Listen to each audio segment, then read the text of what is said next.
Tinapos na ng Senado ang pagtalakay sa pambansang budget para sa susunod na taon. Makibalita tayo kay Mean Corvera. Mean. Tinapos na nga ng Senado ang plenary deliberation sa panukalang pambansang budget para sa susunod na taon na aabot sa 6.3 trillion pesos.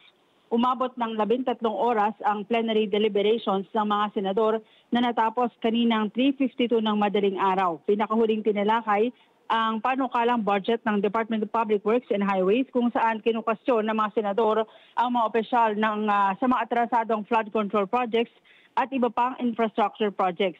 Inaprobahan din ng panukalang budget ng Department of Trade and Industry, Department of Information and Communications Technology, ang Department of Health, Commission on Higher Education at mga state universities and colleges. Sa 2 linggong marathon deliberations ng Senado, kabilang sa na-endorso para aprobahan ng kapulungan ang pagtapyas ng Kamara sa 1.3 billion pesos mula sa panukalang budget ng Office of the Vice President.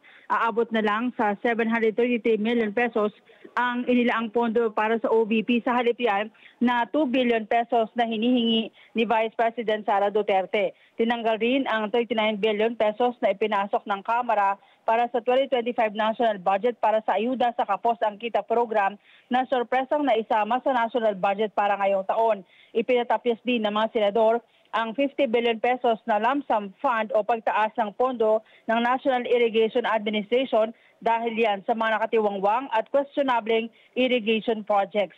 Maisasapinal ang mga pagdaragdag at tapyas kapag pinaaprobahan na ang panukalang budget sa third at final reading ng Senado na yan ay gagawin sa susunod na linggo. Mean Corvera para sa Mata ng Agila, matatag, matapang, matapat.